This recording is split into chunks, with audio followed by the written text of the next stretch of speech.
Thank you, Mr. Bartesat. The next speaker is Mehmet Asutay. Mr. Asutay is Professor of Middle Eastern and Islamic Political Economy and Finance at the Durham University. Mehmet teaches and supervises research on Islamic political economy, Islamic moral economy, Islamic banking, finance and management, and political economy of development in the Middle East, including Turkey's political economy and Kurdish political economy. He is the director of Durham Center for Islamic Economics and Finance, and is the program director for Master in Islamic Finance and Master in Islamic Finance and Management, and also the director of the Durham Islamic Finance Summer School. Mehmet is also the managing editor of the Review of Islamic Economics. Ladies and gentlemen, please give an applause to Mehmet.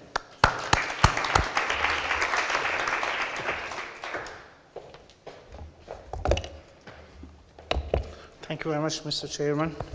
Good morning to everyone. It is good to be here, and it's good to be part of the common action. At the end of the day, we all try to essentialize common action. As the Arabic word ihsan would say, our objective is to expand the good of society and to increase the beneficence. My take-up will be a bit different, perhaps a bit critical.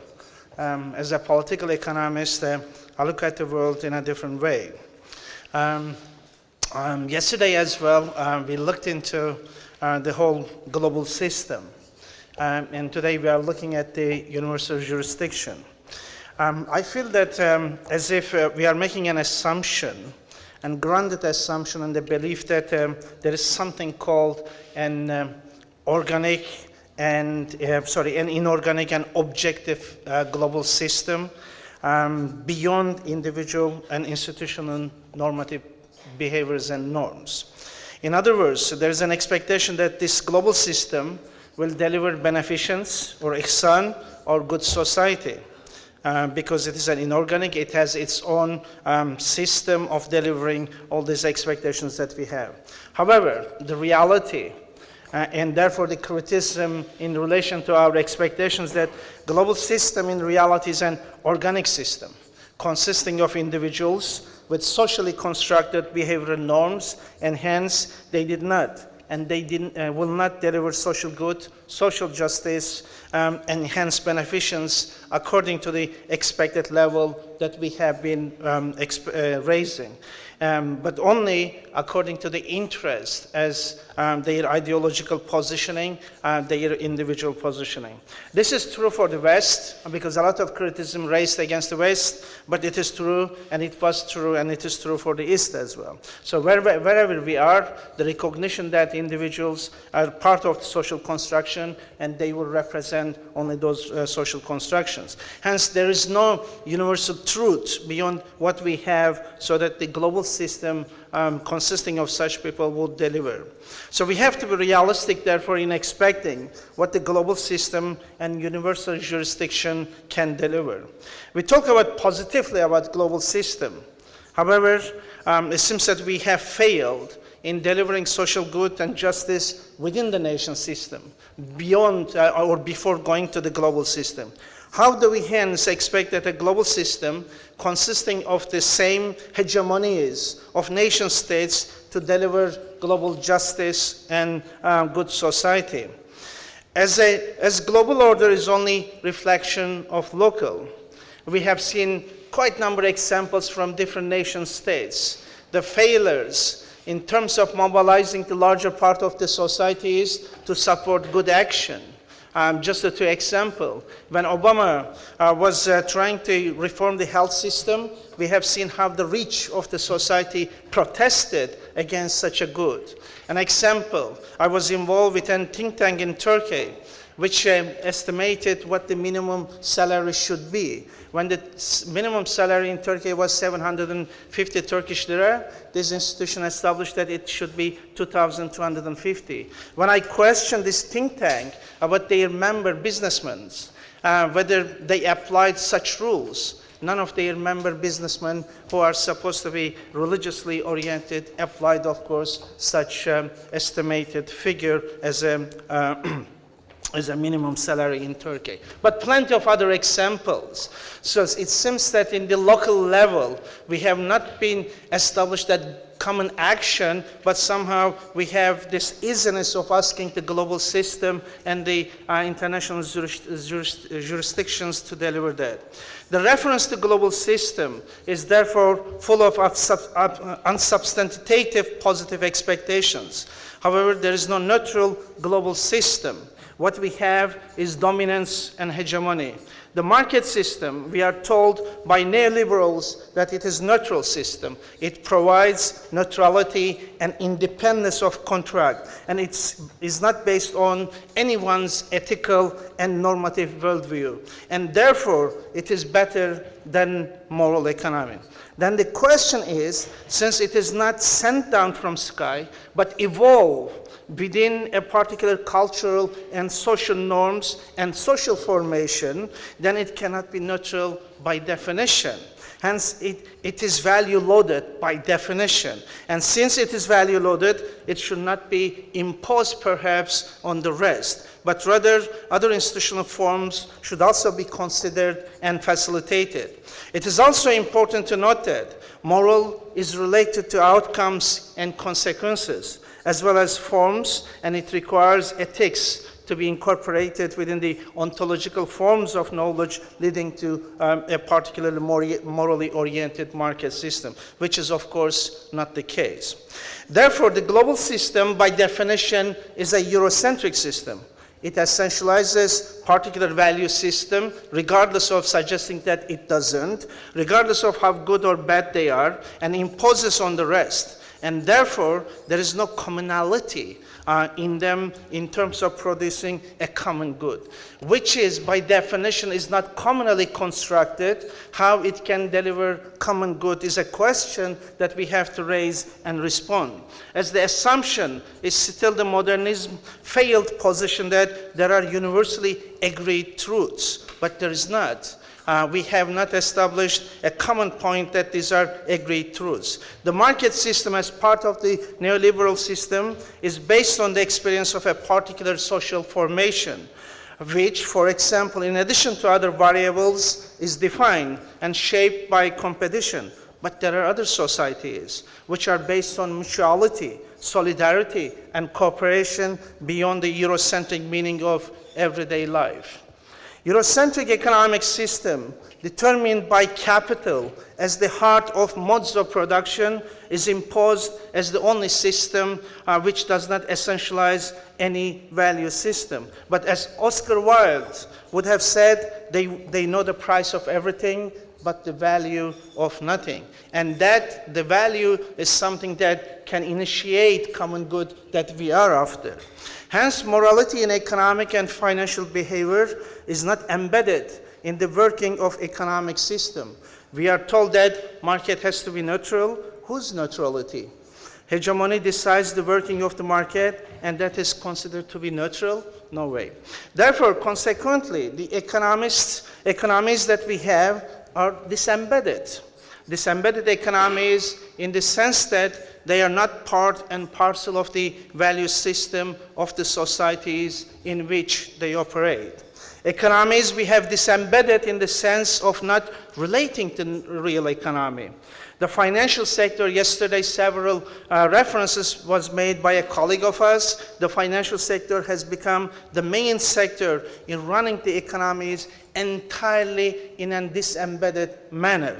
However, financial system is no longer, of course, relates to real economy. Hence, creates a tension leading to systematic crisis, one after another, as the famous book suggested that 800 years of financial crisis. Our economies have become the economies of fictitious commodities, and economies, everything is commoditized. Efficiency has replaced equity and fairness as part of the global economic system, which does not provide an opportunity space for common action. Reciprocity, mutuality, and distribution as the source of common action is no longer considered as part and mechanism of market, but only through the welfare spending, which can be subject to cuts due to the fiscal stress caused by the process and the working of the market system due to bailing out the banks and corporations. Hence, social welfare of the society is compromised for the private ends of the banks.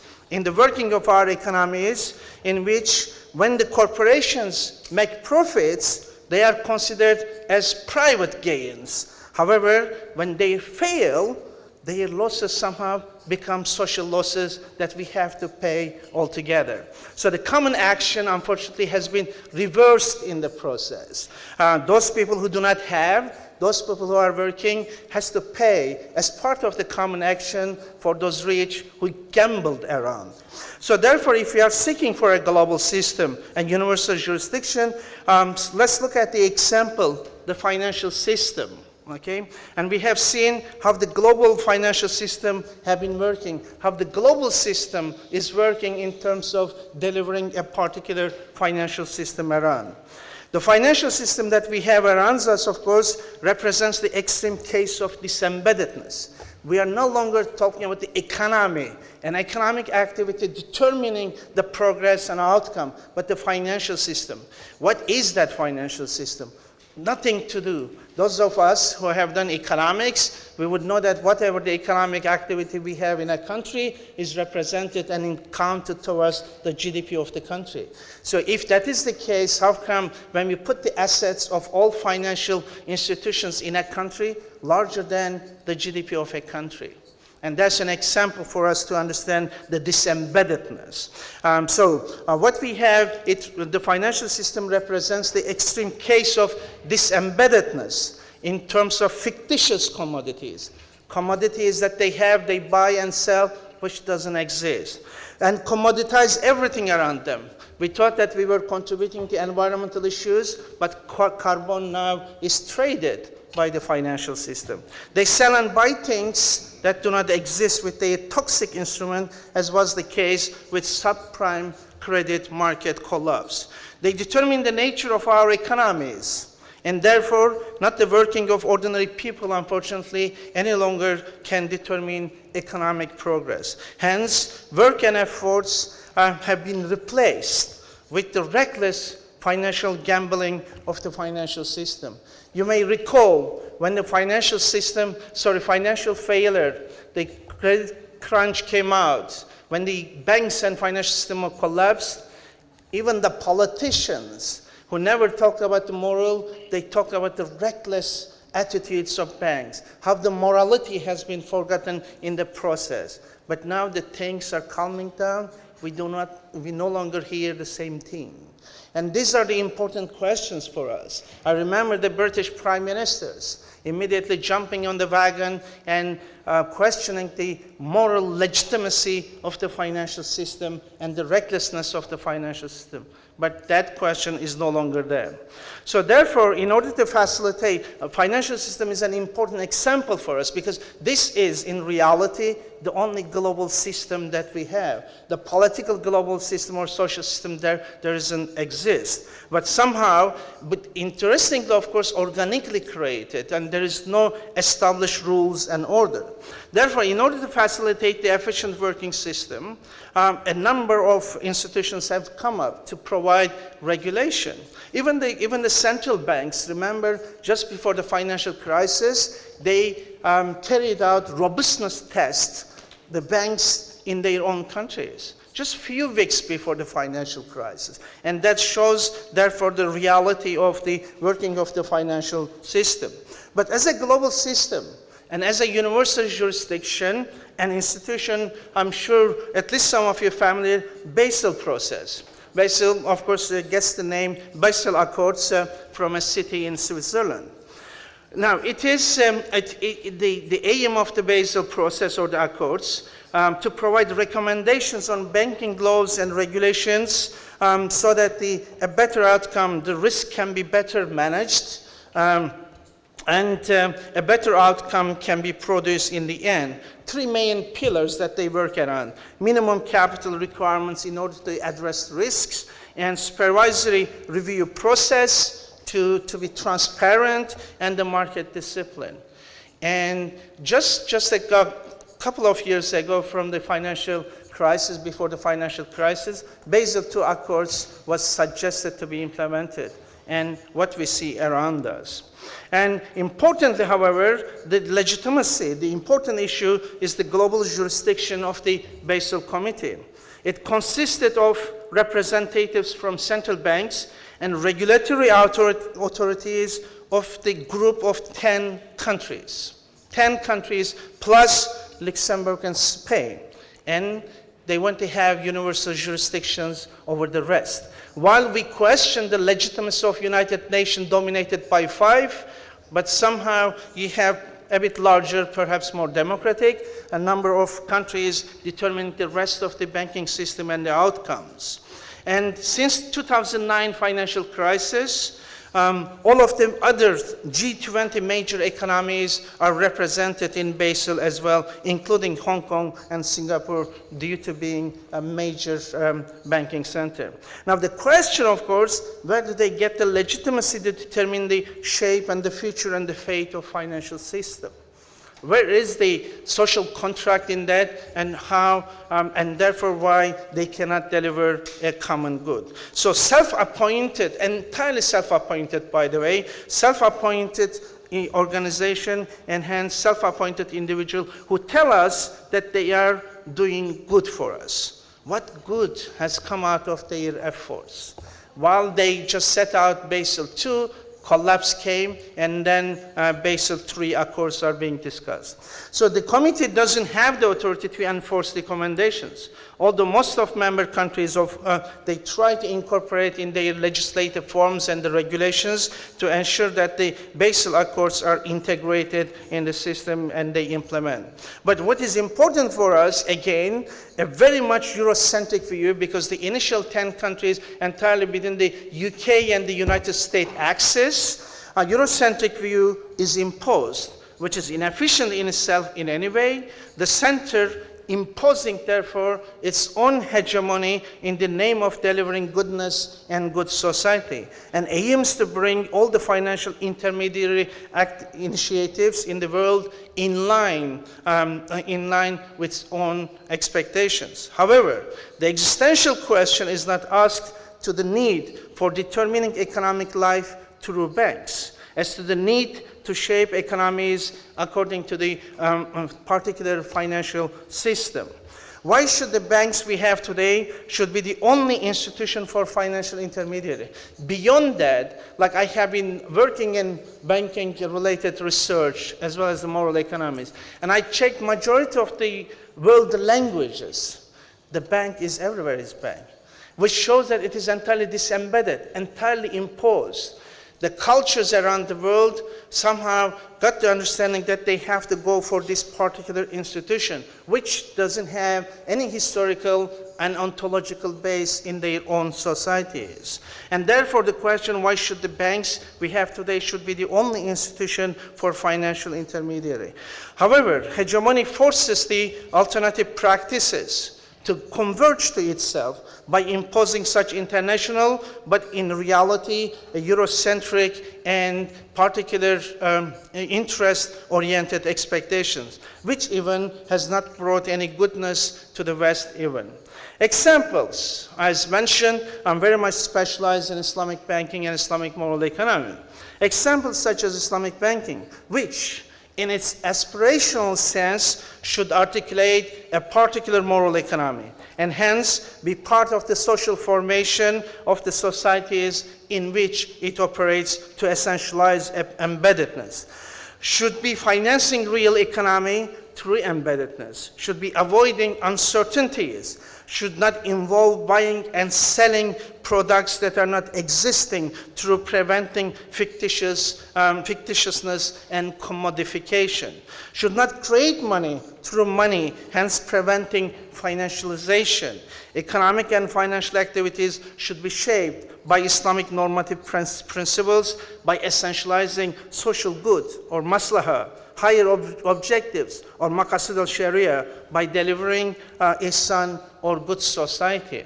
And I use the word should because the reality now, under the hegemony, the convergence. However, we are told that such positions are not attainable, as they have to operate as frictional reserve banks, as the commercial banks we have around us. Otherwise, they cannot work within the global system, and hence, an important feature is gone as they create money as a result. We are told that the capital adequacy is required according to Basel and etc. In the end, the global hegemony has forced Islamic banks to become commercial banks. Now we are essentializing the importance and the necessity and the benefit of universal jurisdiction. So Basel is the universal jurisdiction. How it forces to give up that moral economy to converge towards the center.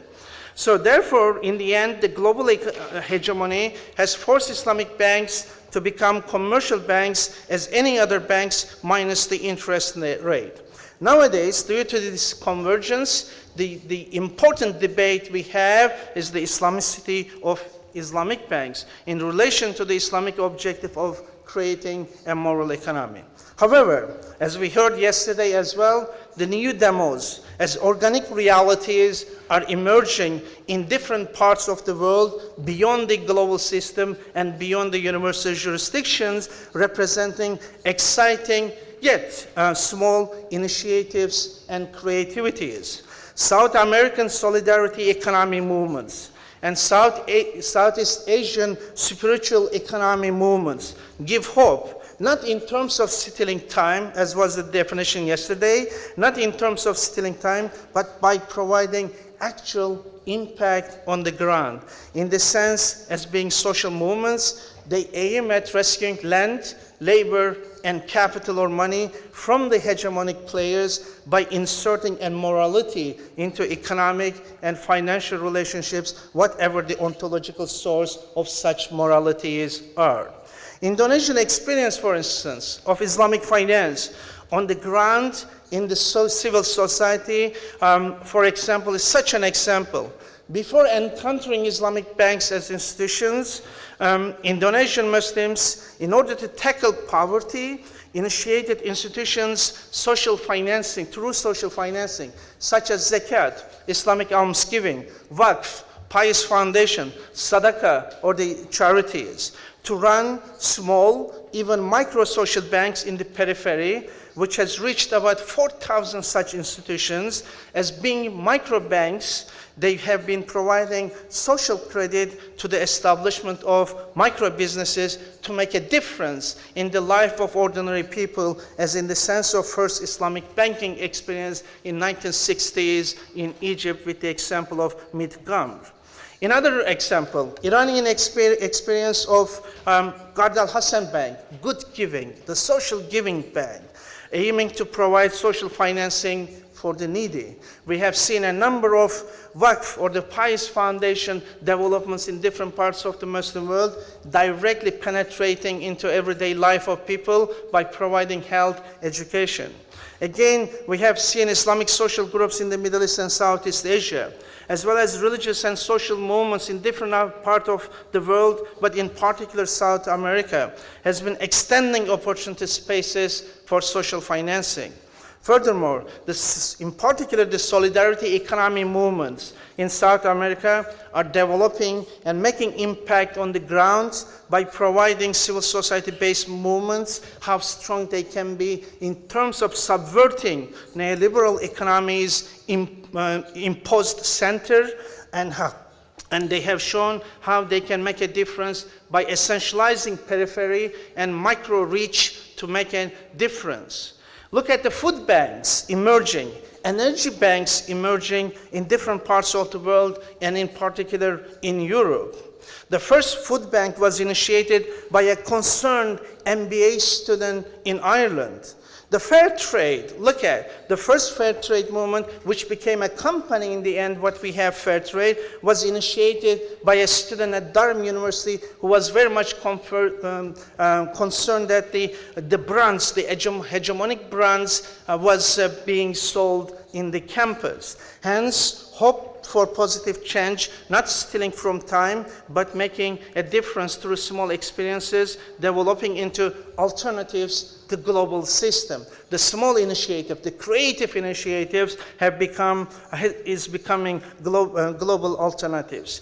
Look at the refugee crisis in recent years. Indeed, it has caught the attention of the global system with shock, forcing them even go into the indecent proposals with a number of countries in dealing with the crisis. However, the whole refugee crisis has proved that beyond the neoliberal imposition of Homo economicus, we have plenty of morality, morally guided, and hence non-rational homo moralities who, beyond the imposition and the lack of generosity of their states, went onto the streets to show a solidarity economy. And yesterday we have seen a new initiative here, yesterday was launched. This is the embeddedness, and this is the moral economy, showing to the world that there is a world beyond the imposition of the universal jurisdictions and the rational individual understanding. As these experiments show, economic attitudes shaped by normative world of each of us, such good individuals can have a positive difference. Therefore, the objective of social justice and social good, which is of course what is expected with the common action, in recent years is articulated in different ways to generate particular moral economies in different contexts beyond global system and international jurisdictions. The new demos, forcing the neoliberal market economy's hegemony by creating opportunity spaces for their moral economy and solidarities to have real impact on the ground. A value proposition showing that economic and financial matters are not only determined by financial equations, but non-economic and financial norms, such as the normative world of individuals, regardless of the ontological sources of such moralities. All this show that economic and financial hegemony needs to be therefore decentered. And counter-hegemonies have to be given an opportunity space as they are coming up strong in different ways, small but strong, to make a difference. As these are the organic and emergent features of our societies to have a positive impact beyond the imposed neoliberalism of the global system. The global system, hence, has to see that such movements as part of the pluralities of economic life to complement the economic political pluralities, because we are told that political plurality is good, but somehow economic plurality, no, you cannot go beyond. Again, the imposition of the global system. Despite such organically creative movements, attitudes, and expectations, national politics and international global system insist on the status quo, and hence the alienation of the larger public from the political process. See, when we look at the voting turnout, then we would be able to discuss the legitimacy of national and global system, which has, of course, huge economic impacts in our lives. Therefore, the participatory economy should be considered as an architecture of the new paradigm shift to generate good or beneficence, or the ihsani society as we call, by socializing everyday economic and financial actions, by recognizing the values beyond the prices, because we have too much impressed with the price system that we have, but the values which would make the difference should be the objective. Thank you very much.